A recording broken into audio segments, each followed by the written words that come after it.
자, 오늘 말씀의 제목 반응할 때 일하신다라는 주제로 함께 말씀을 나누겠습니다. 한번 저를 따라하죠. 반응할 때 일하신다. 이 땅에서의 우리의 삶은, 그리고 우리의 신앙생활은 이 생명력이라는 키워드를 빼놓고서는 우리가 이야기를 할 수가 없습니다. 한번 저를 따라합니다. 생명력. 그래요. 생명력이라는 것은 내가 이렇게 살아있음을 이야기를 하는 거예요. 그러니까 이 사람이 살아있는 사람인지 죽어있는 사람인지 우리가 어떻게 확인하냐면, 그 존재의 확인을 우리가 어떻게 하냐면 그 사람들의 반응을 통해서 우리가 알 수가 있는 겁니다. 당연하죠. 그래서 예를 들어서 응급실에 응급환자가 실려가요. 의식이 없는 응급환자가 실려가면 의사들이 가장 먼저 하는 것이 무엇이냐면 그 환자의 반응을 살핀다는 거예요. 뭐 눈을 강제로 벌려서 거기에다가 빛을 쏘아본다거나, 그래서 동공이 커지나 작아지나 이걸 통해서 이 사람이 가능성이 있는지 없는지의 여부를 판단하는 것입니다. 제가 오른팔이 고등학교 때 부러진 적이 있어요. 제가 제 아내랑 우리 아들한테는 맹수와 싸우다가 부러졌다라고 얘기를 하는데, 사실은 여러분 정말 부끄러운 고백이지만 축구하다가 까불다가 공 밟고 미끄러져서 넘어져서 팔이 부러졌습니다. 근데 팔이 부러졌는데 하필이면 관절이 부러진 거예요. 그래서 굉장히 고생을 많이 했는데, 그때 제 기억에 남는 것이 무엇이냐면 이게 신경이 끊어질 수도 있답니다. 팔이 부러질 때 잘못 부러지면. 그래서 의사 선생님이 저한테 뭐라고 얘기를 했냐면, 학생 따봉 해봐, 따봉. 그때는 따봉이라는 말이 엄지척을 따봉이라 그랬어요. 우리 MZ들 따봉이 뭔지 모르죠? 이게 따봉이에요. 따봉 해봐, 따봉. 왜 따봉을 해보라고 하냐면 신경이 끊어졌는지 끊어지지 않았는지를 체크하기 위해서 따봉 해보라는 거예요. 따봉이 되더라고요. 괜찮네, 이거 수술하면 나아. 근데 그렇게 저한테 제 반응을 살펴주시는 거예요. 여러분, 생명력이 없을 때에 나타나는 가장 분명한 현상은 반응이 없다는 겁니다. 그렇죠? 반응이 없다는 것은 움직임이 없다는 것이고, 움직임이 없다는 것은 죽었다라는 것과 같은 뜻이라는 거죠. 그래서 제가 늘 여러분들에게 정체되지 마십시오, 움직이십시오, 고이지 마십시오, 목이 터져라 외치는 이유가 무엇이냐면, 우리 믿음의 사람들에게 있어서 정체됨, 즉 반응이 없다라는 것은 여러분들의 믿음이 죽은 믿음이다라는 것과 같은 표현이기 때문이라는 것이에요. 할렐루야. 여러분, 주님께서 여러분들에게 주신 그 주님의 마지막 지상 명령이 무엇이죠? 가서 제자 삼으라입니다. 가라라는 거예요. 가라라는 것이 무엇이냐면 움직이라라는 것입니다. 엉덩이 붙이고 가만히 앉아서 말씀만 들으면서 아멘 아멘 하는 것이 진짜 참된 신앙이 아니라, 하나님의 말씀을 들었으면 그 말씀에 반응하는 것이, 그래서 움직이는 것이 진짜 살아있는 믿음이고 살아있는 신앙이다라는 것을 성경이 저와 여러분들에게 이야기하고 있다라는 것이에요. 여러분, 영적인 생명력에 관한 이 확인은요, 이 우리의 반응과 움직임으로 확인할 수 있다라는 사실을 기억하시기를 바랍니다. 오늘 한번 여러분들을 점검해 봤으면 좋겠어요. 내가 과연 어디에 반응하고 있는가? 정말 무수히 많이 쏟아지는 이 세상의 소리에 내가 반응하고 있는가? 이게 분명히 하나님의 말씀인 줄 알아요. 말씀을 듣는 중에 내 영이 꿈틀거립니다. 찬양을 부르는 중에 성령 하나님께서 강력하게 임재하시면서 이 찬양의 노랫말과 가사가 여러분들에게 주시는 하나님의 말씀이라는 강력한 확신을 주실 때가 있어요. 기도할 때에 성령 하나님께서 여러분들에게 때로는 탄식으로, 때로는 기쁨으로 하나님의 감동을 명확하게 알게 하실 때가 있습니다. 그런 하나님의 말씀이 여러분들에게 뿌려질 때에 과연 나는 그 하나님의 말씀에 반응하며 살아가는가? 목사님, 생각해 보니까 제가 반응하지 않았네요. 저의 이 잠자고 있는 신앙을 제가 2024년 이 1월 달부터 다시 깨워야겠네요. 좋은 교회가 어떤 교회예요? 예수님의 말씀에 반응하는 교회가 좋은 교회예요. 할렐루야. 왜? 예수님이 교회의 머리가 되시기 때문이라는 사실을 믿으시기를 바랍니다. 자, 우리 안디옥 교회를 한번 조명해 봤으면 좋겠어요. 이 안디옥 교회는 생명력 있는 교회의 모델이었습니다. 이 사도행전 13장을 보게 되면 안디옥 교회의 DNA가 그 안에 너무나 잘 기록되어져 있고 나타나 있습니다. 우리 말씀 함께 한번 읽어볼게요. 사도행전 13장 2절에서부터 3절까지의 말씀 한 목소리로 읽습니다. 시작.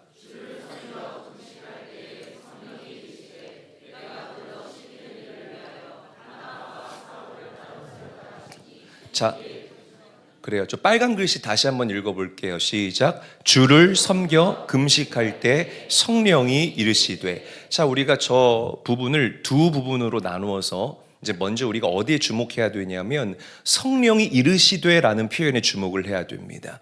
자, 안디옥 교회는 어디에 관심을 둔 교회였느냐? 성령께서 말씀하시는 데 관심을 두는 교회였다는 거예요. 정치에 관심을 두는 교회가 아니었고요. 돈에 관심을 두는 교회가 아니었습니다. 성령께서 말씀하실 때 안디옥 교회는 반응하고 움직이고 순종했던 교회였다는 거예요. 사랑하는 제일교회 성도 여러분, 오늘 이 밤 성령께서 여러분들에게 말씀하실 때에 반응할 수 있는 온 교회와 성도들이 되시기를 주님의 이름으로 간절히 축원합니다. 간절히 축원합니다. 자, 그 증거가 뭐냐면 말씀 다시 한 번만 틀어주세요. 방금 말씀. 주를 섬겨 금식한다고 했습니다. 그렇죠? 주를 어떻게 하여 금식한다고요? 섬겨 금식한다고요. 그러니까 이 섬긴다는 것은 이 안디옥 교회 성도들의 태도와 자세를 성령께서 말씀하실 때 그들이 어떻게 반응하느냐의 그 태도와 자세를 너무나 잘 보여주고 있는 단어이고 문장이라는 거예요. 그러니까 안디옥 교회 성도들이 그 안디옥 교회의 주인이 아니었다는 것입니다. 예수님이 그 교회의 주인이었어요. 그래서 주를 섬겼다라고 이야기를 합니다. 주를 섬기는 자들은 누가 주를 섬기죠? 종들이 주를 섬기는 거예요. 나는 종입니다. 할렐루야. 이 분명한 영적인 정체성이 바로 안디옥 교회 성도들의 정체성이었다라는 거예요. 종은 주인이 말하면 반응합니다. 절대로 주인의 말을 무시하거나 멸시할 수가 없어요. 그렇게 무시하고 멸시하는 순간 이 주종의 관계는요, 바로 파괴되고 만다라는 거죠. 주를 섬겼다. 성령을 따랐다. 안디옥 교회 성도들의 정체성이고 그들의 태도였고 그들의 반응이었다라는 것. 자, 성령님께서 뭐라고 말씀하셨냐면 이렇게 말씀하십니다. 안디옥 교회 성도들에게 하나님의 일을 위해서 바나바와 사울을 세우고, 그 사울이 누구냐면 여러분들이 아는 바울입니다. 바나바와 사울을 세우고 그리고 그들을 파송하라라고 성령 하나님께서 그들에게 얘기를 했어요. 오늘 우리 인천제일교회를 예를 들면 성령께서 여러분들에게 아주 강권적으로 말씀하는 거예요. 담임 목사랑 수석 부목사를 선교지에 파송하라. 아멘이라고요, 여러분? 되게 섭섭하네요. 어떻게 그렇게. 저는 이 말씀을 쓰면서 제가 여기다가 뭐라고 썼는 줄 아세요? 제가 그대로 읽어드릴게요. 정말 너무, 여러분들은 저를 놀래키는 분들이에요. 뭐라고 썼냐면 그대로 읽어드릴게요. 인천제일교회는 가능합니까? 저는 여러분들이 아멘 안 할 줄 알았거든요. 아멘 하면 섭섭할 뻔했습니다. 제가 그렇게 적어놨거든요. 그래요. 네, 대단한 분들이에요. 그러니까 여러분, 이 인간의 상식을 넘어서는 교회가 이 안디옥 교회라는 겁니다. 이 성령의 음성을 들었는데 담임 목사 선교사로 보내고 부목사 선교사로 보내래요. 그럼 여러분 생각을 해봅시다. 이게 사실은 여러분들은 아멘 했지만 보통 교회는 순종할 수 없는 어떤 그런 말씀인 거예요. 왜냐하면 준비가 돼 있지 않는 상태에서 리더십의 공백이 생긴다고 한번 해보시기를 바랍니다. 뭐 제일교회는 아니지만 리더십의 공백이 생기고요, 행정에 구멍이 생긴다고 한번 여러분들이 생각을 해보세요. 이게 인간적으로 바라봤을 때는 굉장한 손실이고 다시금 안정적인 궤도에 들어가기 위해서 쏟아야 하는 그 에너지와 시간들과 노력들이 너무나 여러분들에게 부담이 되는 일이라는 거예요. 그런데 안디옥 교회는 그렇게 하지 않았다는 거예요. 인간적인 생각과 계산과 가치들 다 제쳐두고 성령께서 말씀하시자 그 성령의 말씀에 바로 여러분들처럼 바로 아멘 하면서 순종하고 반응했다 이 말이에요. 할렐루야. 오늘 여러분 어떻습니까? 주님의 종이 맞으십니까? 한번 여러분들을 점검해 보시기를 바랍니다. 여러분 반응이 중요해요. 여러분들의 주인 되신, 내 인생의 퀴리오스, 주인 되신 예수님께서 여러분들에게 말씀하실 때에 과연 내가 순종할 수 있을까? 그것이 나에게 부담이 되는 명령이라 할지라도 내가 그 명령에 반응할 수 있을까? 오늘 말씀의 거울에 비추어서 여러분들을 돌아볼 수 있기를 원합니다. 우리 옆 사람과 인사하죠. 성령님 음성에 반응합시다. 인사하겠습니다. 자, 우리 반응에 대해서 조금 더 깊이 들어가 봤으면 좋겠어요. 하나님이 어떤 사람을 쓰실까? 한번 생각을 해봤으면 좋겠습니다. 능력 있는 사람, 같이 일하면 편하죠. 이 일도요, 센스 있게 하는 사람들이 있더라고요. 제가 같이 일을 해보니까요. 굉장히 편합니다. 막 일의 능률이 얼마나 오르는지 몰라요. 센스 있는 사람 하나님이 쓰실까요? 막 신앙의 경험이 풍부한 그런 사람들 하나님께서 쓰실까요? 그렇지 않습니다. 오늘 말씀이 반응이잖아요. 말씀의 주제가요. 하나님께서는 외모가 아니라 여러분들의 중심을 보시는 분이세요. 당신의 말씀에 반응하는 사람들을 하나님께서는 사용하신다는 사실을 믿으시기를 바랍니다.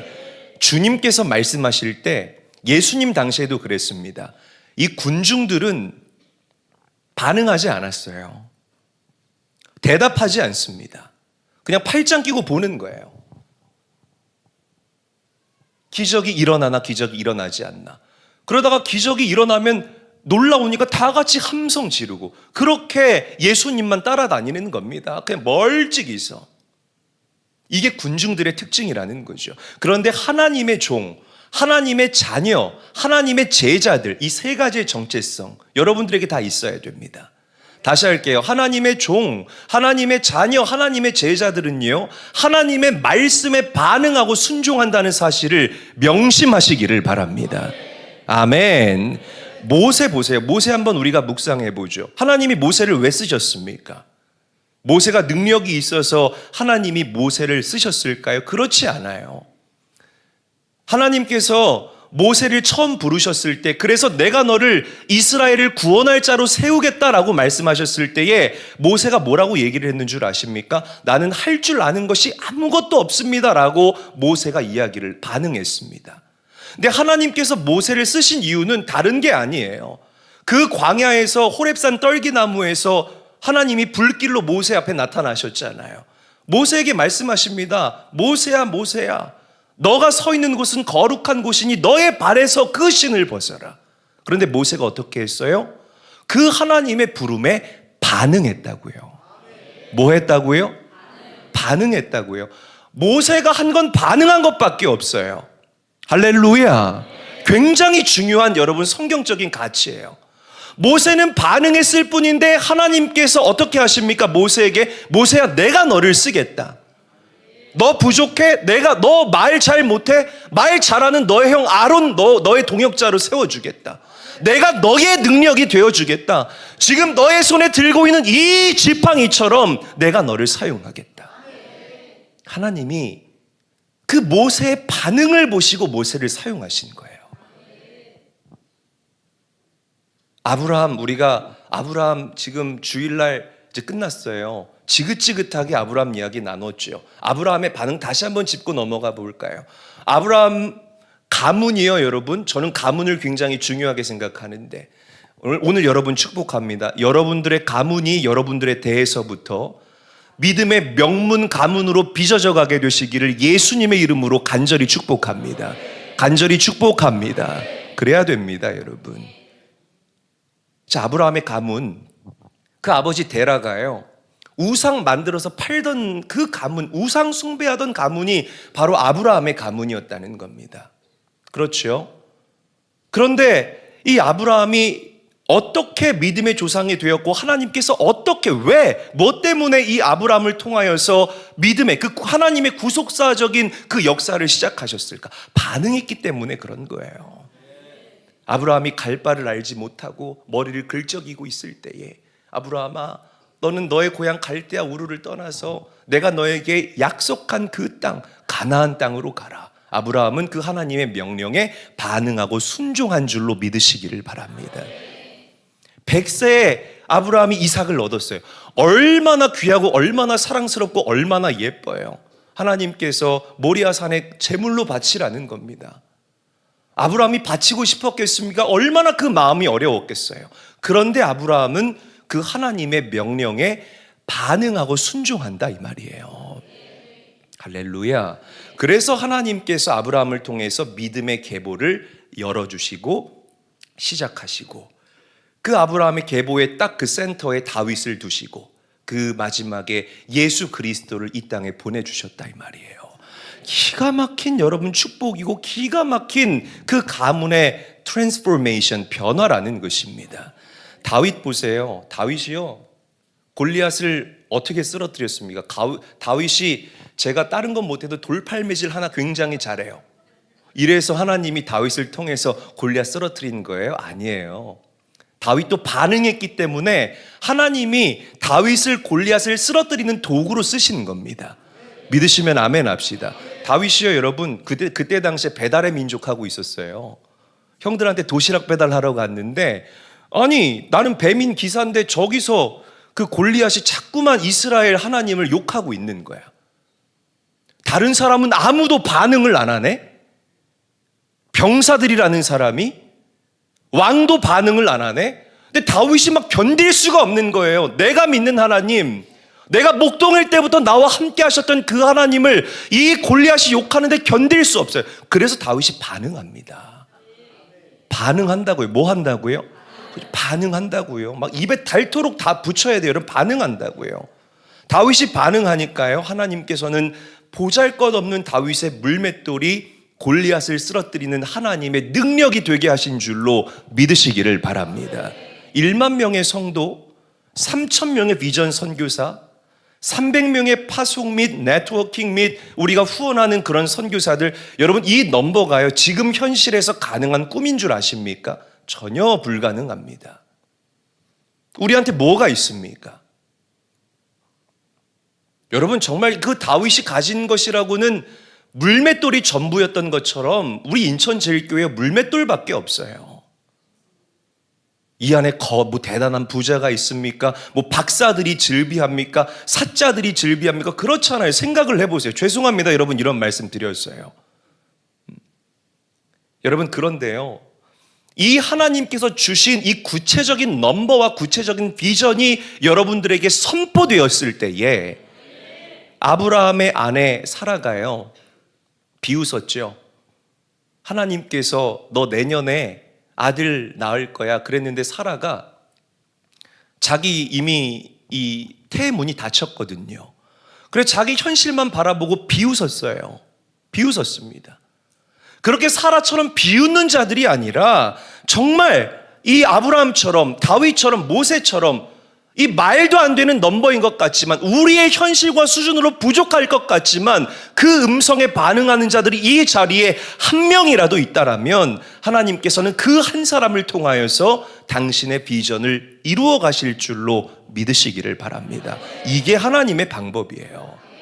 우리가 준비 다 해놓고 하나님 나 준비됐어 이제 하나님 일해주세요, 이게 아니라는 겁니다. 나는 약하고 나는 흠이 많고 나는 과거가 있고 나는 죄인이지만, 할렐루야, 그럼에도 불구하고 나를 쓰시겠다라고 말씀하시는 그 하나님의 부르심에 내가 반응할 때에 하나님은 여러분들을 당신의 도구로 사용하여 주시는 줄로 믿으시기를 바랍니다.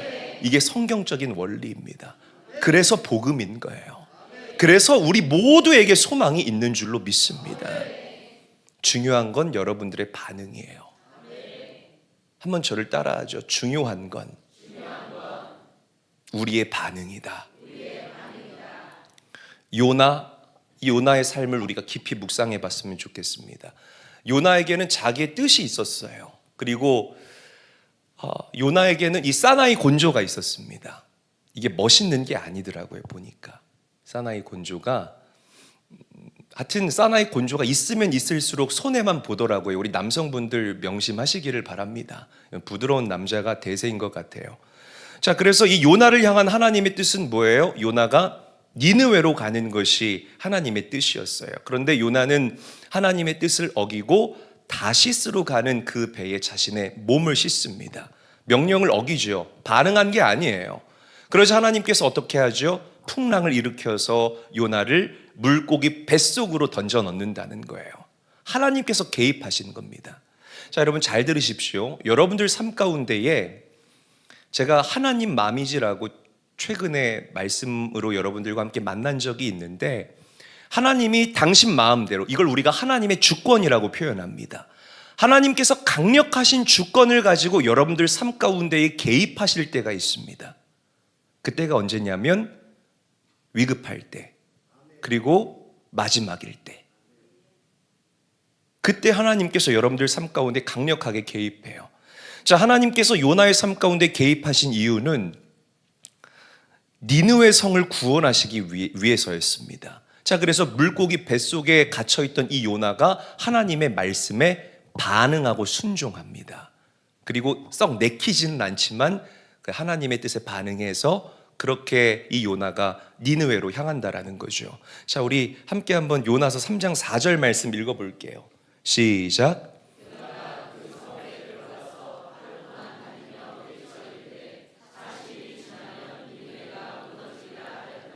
아멘.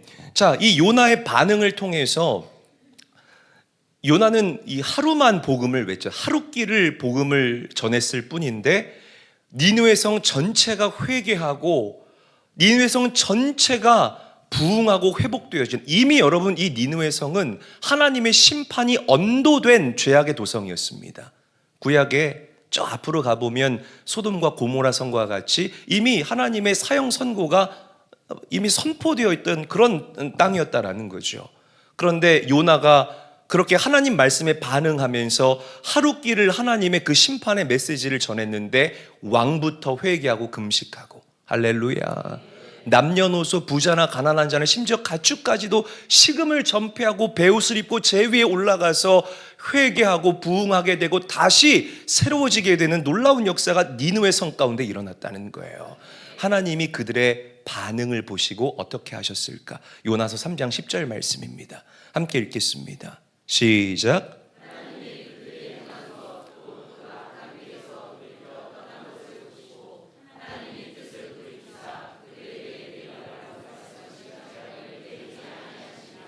아멘. 여러분, 요나서를 읽어보시면 여러분들이 잘 아시겠지만 요나는 기쁜 마음으로 하나님의 복음을 전한 것이 아닙니다. 상당히 이 탐탁치 못한 마음으로, 요나가 오늘날로 말하면 이 정치병자예요. 그러니까 민족주의적인 그런 피가 요나에게 정말 세게 흐르고 있었다라는 거죠. 그런데 이 요나의 반응 하나에 도시 전체가 들썩이는 그런 역사가 일어났다는 거예요. 그러니까 준비 안 된 사람이 무심코 던진 그 말 하나에도 하나님께서 강력하게 역사하실 수 있다라는 것. 또 제가 여러분들에게 드리고 싶은 말씀은 우리 성도님들이 말 한마디 하는 것, 그리고 여러분들이 글 하나 쓰는 것까지도 우리가 주의해야 된다라는 것입니다. 할렐루야. 자, 오늘 나는 어디에 반응하고 있습니까? 여러분들에게 질문하고 싶어요. 계속 지금 이 말씀을 통해서 이 반응에 대해서 얘기를 하고 있는데, 과연 나는 이 세상의 소리에만 반응할까? 코로나 같은 질병이 또 온대요. 아이고 무서워라. 경제가 올해보다, 작년보다 올해가 더 어려워질 거래요. 야, 정말 내 인생 기구하다. 맨날 그 대출 이자만 갚다가 인생 종쳐야 되나? 제 얘기하는 게 아닙니다, 여러분. 어떤 소리에 여러분들이 반응할 거예요? 그럼에도 불구하고 사랑하는 내 아들아, 내 딸아, 내가 너희들에게 허락한 이 시즌은 가나안의 시즌이다.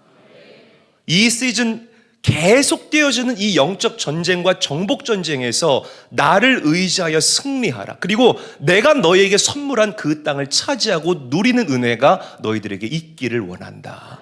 어떤 말씀에 여러분들이 반응하겠느냐라는 거예요.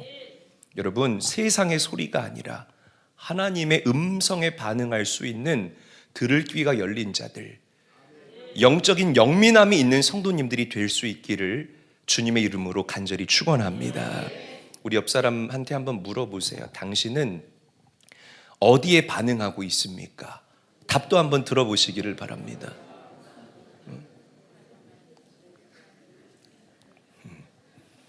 부끄러운 분들도 몇 분 계시는 것 같은데, 당신은 어디에 반응하고 있습니까? 이 질문은요, 오늘 여러분들의 삶의 주인이 누구입니까? 라는 그런 질문이기도 하다라는 것입니다.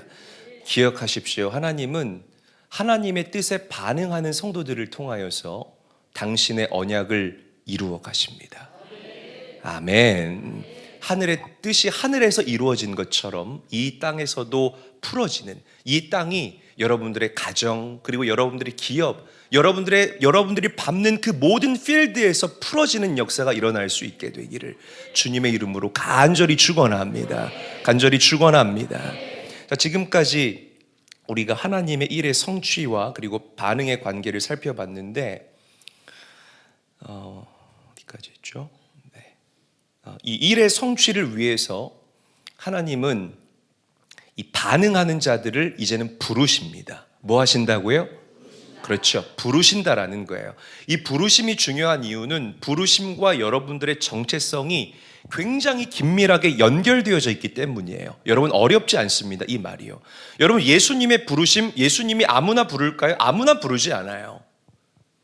목사님, 예수님 믿으면 저 순교해야 되나요? 겁이 덜컥 나요. 여러분, 걱정 붙들어 매십시오. 예수님께서 아무에게나 그 순교적인 삶을, 그 가장 값진 삶을 요구하지 않습니다.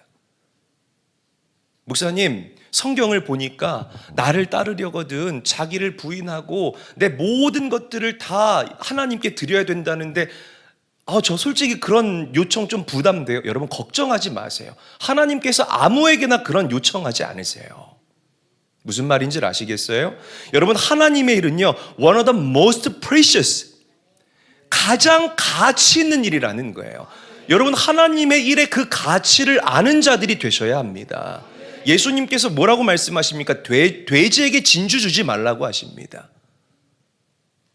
여러분, 이 말씀을 경각심을 가지고 들어야 돼요. 돼지에게 진주를 주지 말래요. 왜?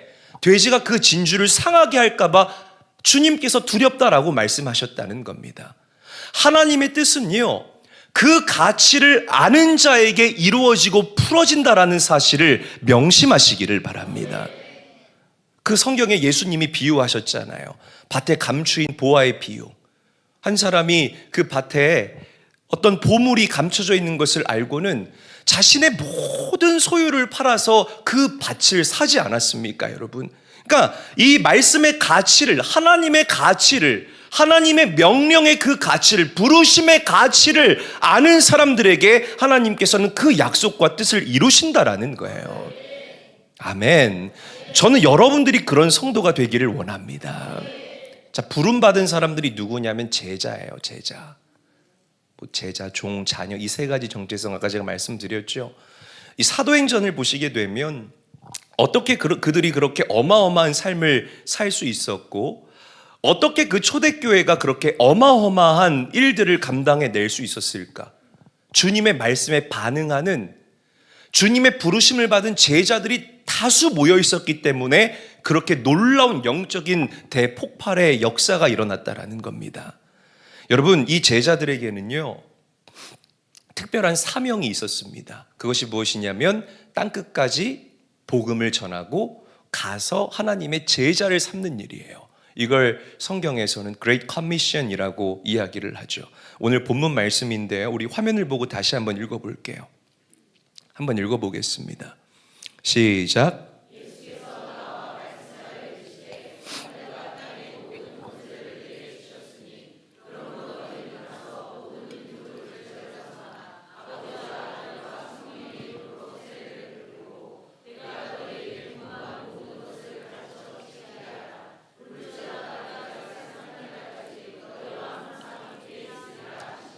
아멘. 자, 방송실 바로 전 슬라이드 한 번만 틀어주세요. 보세요.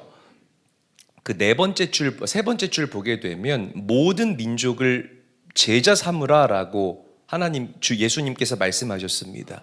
왜 그 지상 명령을 주님께서 여러분들에게, 제자인 여러분들에게 던져주셨냐면, 마지막 때에 하나님께서 찾으시는 사람들이 누구냐? 제자들을 찾기 때문에 그런 겁니다. 아멘. 군중이나 무리를 찾는 게 아니에요. 제자만 이 마지막 사명의 경주, 가서 복음을 전하고 제자 삼는 이 마지막 사명의 경주를 완수할 수 있는 자들이기 때문에 하나님께서는 제자들을 찾으시는 겁니다. 할렐루야. 이게 바로 여러분들을 향한 주님의 부르심인 거예요. 자, 우리가 여기서 잠깐 두 가지 키워드를 짚고 넘어가 봤으면 좋겠어요. 슬라이드 보여주시고요. 첫 번째는 리오픈입니다. 리오픈. 한번 저를 따라 할게요. 우리 영어도 이제 자꾸 해봐야 돼요. 한번 저를 따라 합니다. 리오픈. 그리고 다음 키워드는 리스타트입니다. 한번 저를 따라 합니다. 리스타트. 그래요. 리오픈은 무슨 뜻이냐? 다시 연다라는 뜻이고, 리스타트는 말 그대로 다시 시작한다라는 뜻이에요. 이 리스타트는 리셋의 개념이 있습니다. 리셋. 그러니까 리셋의 개념. 네. 자, 이제 가나안의 시즌으로 발을 들인 저와 여러분들은 어떤 키워드를 붙잡아야 될까 한번 질문 드리고 싶은 거예요. 리오픈이냐, 리스타트냐, 어떤 키워드를 여러분들이 붙잡아야 될까요? 1번 대답해 보세요. 1번 restart, 2번 restart. 그렇죠. 리스타트의 키워드를 우리가 붙잡아야 되는 겁니다. 예를 들어서 우리 여기 있는 연주가 음식점을 해요. 음식점을 하는데 진짜 미안하지만 음식점이 망했어요. 너무 맛이 없어서 망했습니다. 그러면 그 음식점이 망했는데 어떤 메뉴의 고민이나 메뉴의 개발이나 어떤 개혁 없이 다시 그 음식점을 리오픈하면, 다시 할게요. 어떤 메뉴의 개발이나 개혁이나 어떤 조정 없이 다시 그 음식점, 망한 음식점을 리오픈하면 이것은 어리석은 일일 거라는 거예요. 또다시 망할 거라는 것입니다. 그러니까 여러분, 제가 무슨 말씀을 드리냐면 새로운 10년입니다. 이제 지나온 10년, 정말 이 옛부대와 같은 마음에 뉴 시즌, 이 가나안의 시즌, 이 새로운 토양 가운데 여러분들에게 부어주실 그 은혜를 리오픈해서 담는다는 것은요, 너무나 어리석은 일이라는 것이에요. 할렐루야. 어렵습니까? 아니잖아요. 여러분, 새 포도주는 어디에 담아야 됩니까? 새 부대에 담아야 되는 거예요. 새 부대에. 제가 지난번에도 설명드렸잖아요. 새 포도주를 새 부대에 담아야 하는 이유가 뭐냐면, 오래된 그 낡은 가죽 부대에다가 새 포도주를 담으면 이 포도주가 숙성될 때 가스를 뿜어요. 가스를 뿜습니다. 그러면서 이 가죽 부대가 점점 부풀어 오르는데, 이 오래된 가죽 부대는 내구성이 약해요. 약하죠. 그러니까 어떻게 됩니까? 찢어지게 되는 거예요. 터진다는 거예요. 새 포도주는 새 부대에, 리오픈이 아니라 리스타트의 키워드가 여러분들 가슴 안에 각인돼야 된다라는 거예요. 하나님, 제가 새롭게 시작하기를 원합니다. 하나님의 그 새로운 10년의 은혜를 장착하고 담고 숙성시킬 만한 새로운 마음그릇과 가죽 부대를 준비하기를 원합니다. 이런 고백과 이런 결단이 여러분들에게 있어야 됩니다. 맹목적인 아멘이 아니라 내가 어떻게 하나님 앞에 반응할 것인가, 정확한 키워드를 여러분들 가슴 가운데 새기며 나아가야 된다는 거예요. 포도주가 숙성될 때 그 향, 저는 몰라요, 여러분. 술을 안 하기 때문에. 이 포도주가 숙성될 때 그 향과 그 풍미와 이런 것들을 우리가 만끽해야 되잖아요. 여러분, 가나안의 시즌은 승리하면서 그 기름진 땅을 주신 하나님께 감사하고 만끽하는 시즌인 거예요. 아직도 옛 마음이 여러분들에게 있다면, 어쩔 수 없이 2024년이라는 녀석이 내가 허락하지도 않았는데 찾아와가지고 내가 어쩔 수 없이 은혜를 받아야 되기 때문에 그 더러운 마음 리오픈하고 있는 그런 성도가 있다면, 오늘 그 가죽부대 치워버리시기를 축복해요. 리스타트의 역사가 여러분들에게 있기를 원합니다. 다시 시작하게 되시고 다시 준비하게 되시는 그 영적인 신선함이 여러분들에게 깃들게 되기를 예수님의 이름으로 간절히 축원합니다. 반응을 통해서 일어나요. 뭘 통해서? 반응을 통해서 일어납니다. 반응하십시오. 아멘. 죽은 사람처럼 가만히 계시지 마시고 하나님의 말씀이 뿌려질 때 적극적으로 반응하고 순종하셔서 새로운 시즌 여러분들에게 부어주시는 그 은혜를 마음껏 누릴 수 있게 되시기를 주의 이름으로 간절히 축원합니다. 가슴에 손 한번 얹어보세요.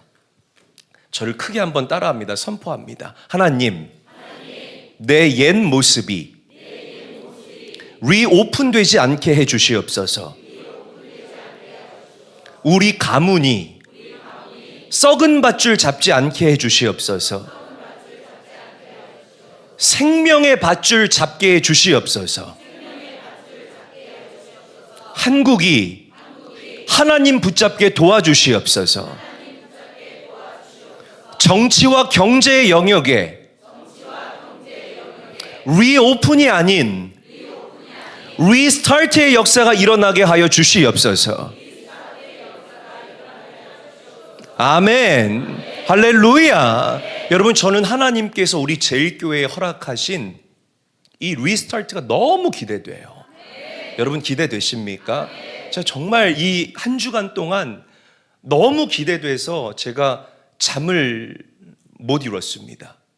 목감기 걸려가지고 지금 목 감싸고 있는 거 봐요. 우리 장로님들하고 제가 이번 주 초에 좀 만나서 얘기했는데 저는 이제 이분들 연세가 있으셔서 비전이 없는 줄 알았는데 아니에요. 야, 제가 정말 이번에 우리 장로님들 만나서 기뻤던 게 밥 제가 샀네요, 정말. 네, 맛있는 걸 사주셔서 먹어서가 아니라 우리 장로님들이 말씀하시는데 저는 정체된 거 정말 싫어하잖아요. 근데 이분들이 먼저 막 비전을 얘기하고 막 그러는데요. 다른 게 기쁜 게 아니라 크게 너무 기쁜 거예요. 그래서 장로님들하고 헤어지면서 여러분 제가 정말 차에서 운전하고 교회로 오면서 막 눈시울이 붉어질 정도로 하나님께 감사했습니다.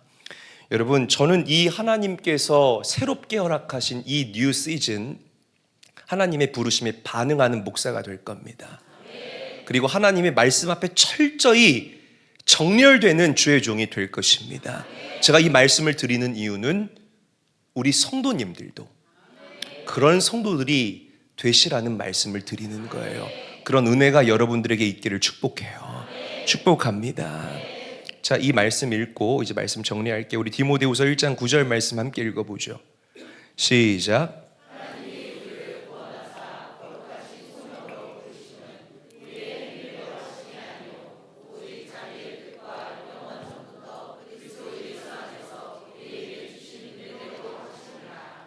아멘. 구원하사 거룩하신 소명으로 부르셨다라고 그랬어요. 이게 무슨 말이냐면 여러분들 구원 받았습니까? 그렇죠. 목사님 뭐 당연한 걸 물어보고 계셔. 구원 받았죠. 내가 구원 받았다는 건 나에게 뭐가 있다? 소명이 있다라는 뜻인 거예요. 할렐루야. 구원과 소명, 이 소명의 한자가 부를 소자를 쓰거든요. 여러분, 명자는 목숨 명자를 씁니다. 그러니까 나를 불러주셨다는 거예요. 부르심이 있다라는 거예요. 그러니까 이 구원과 소명은요, 절대로 뗄래야 떨어질 수 없는 관계라는 것이에요. 구원받은 여러분들에겐 부르심이 있어요. 할렐루야. 부르심에 반응해야 돼요. 반응해야 된다는 거예요. 자, 로마서 11장 29절 우리에게 너무나 위로가 되는 말씀이에요. 읽어볼게요. 시작. 하나님의 은사와 부르심에는 후회하심이 없느니라. 아멘. 우리가 무언가 막 어떤 막 업적을 이루어서 하나님 영광 받으세요, 이게 아닙니다. 이게 아니에요. 우리의 그 거룩한 부르심과 능력의 성취는 우리의 몫이 아니라 은혜를 아는 자, 부르심에 반응한 자가 그 뜻을 이룰 수 있는 겁니다. 그런 성도가 되시기를 바라요. 부족한 나를, 부족한 나의 가정을, 부족한 나의 기업을 하나님의 그 놀라운 뜻을 위해서 불러주신 그 하나님. 여러분, 저는요 정말 부족한 사람입니다. 저는 지금도 기도할 때마다 하나님께서 저 같은 사람을 목사로 불러서 이렇게 아름답게 사용해 주시고 있다는 이 사실을 생각할 때마다 감사하지 아니할 수가 없어요. 제가 아까 요나 얘기했죠. 저는 요나 같은 사람이에요. 정말. 인천제일교회요. 이 교회가 솔직히 말해서 뭐 볼 게 있어서 세계 선교의 비전을 우리가 선포하고 그렇게 꾸역꾸역 100개의 교회들을 하나씩 세워나가며 그렇게 선교 행전의 역사를 어떻게 이 교회가 써내려갈 수가 있겠습니까? 어떻게 그런 홍해를 가르는 기적들이 우리 삶 가운데 일어날 수 있겠느냐고요. 여러분, 저는요, 이 한 번뿐인 인생 정말 후회 없고 믿음의 사람답게 보람된 인생을 살고 싶습니다. 여러분, 믿음의 사람들에게 후회 없고 보람된 삶이라는 것은 또 말해요, 하나님의 부르심에 반응하는 삶이에요. 할렐루야. 하나님의 가장 위대한 일에 하나님이 나를 부르시고 가족을 부르시고 여러분들의 일터를 부르시고, 여러분 그 불러주심을 부담스럽게 생각하지 마시고 오히려 불러주심에 감사할 수 있는 사랑하는 제일교회 성도님들이 될 수 있기를 주님의 이름으로 간절히 축원합니다. 반응하며 응답하세요. 주님, 연약하고 부족하지만 능력 없는 존재이지만 내가 여기 있습니다. 당신의 그 거룩한 일 가운데 나를 불러주세요. 주저하지 않겠습니다. 주님, 그 말씀이 선포만 되면 내가 가장 먼저 반응하는 자가 되겠습니다. 큰 소리로 아멘. 아멘 하셔야죠, 여러분. 마지막 때의 모든 민족을 제자 삼는 선교적 교회가 되게 하여 주시옵소서. 이 일 가운데 우리 교회를 부르셨어요. 이 목적 분명하게 하시고, 하나님 반응하겠습니다, 반응하겠습니다, 찬양하면서 기도하면서 오늘 그렇게 주님께 여러분들의 삶을 결단할 수 있는 아름답고 복된 밤이 될 수 있기를 주님의 이름으로 간절히 축원합니다.